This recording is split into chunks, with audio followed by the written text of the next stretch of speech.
Jobs, the machine is a revelation. From that point on, he has just one thing on his mind: to market the computer. Steve Wozniak remembers the absolute determination of his young 21-year-old friend.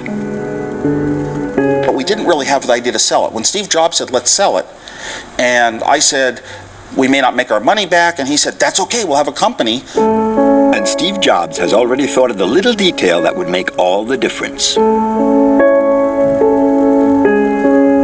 Well, he came up with the name Apple Computer, and what an amazing name. Apple. Wherever did that idea come from? Steve Jobs had been very influenced by the hippie movement as well as by a mystical journey he'd made to India.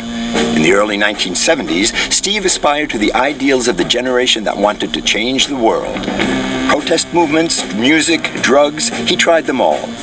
To have a blast, his group of friends would meet up in a commune on a farm, eating apples. Dan Kotke remembers it well. Steve and I and my girlfriend and mutual other friends had all stayed at that farm.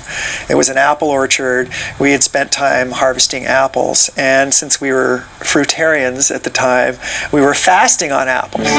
Inspired by the hippie movement, and also in homage to Sir Isaac Newton, who discovered gravity, having received one on the head, Steve Jobs chooses the apple as his logo. The missing bite on the right side is to stop it being mistaken for a tomato.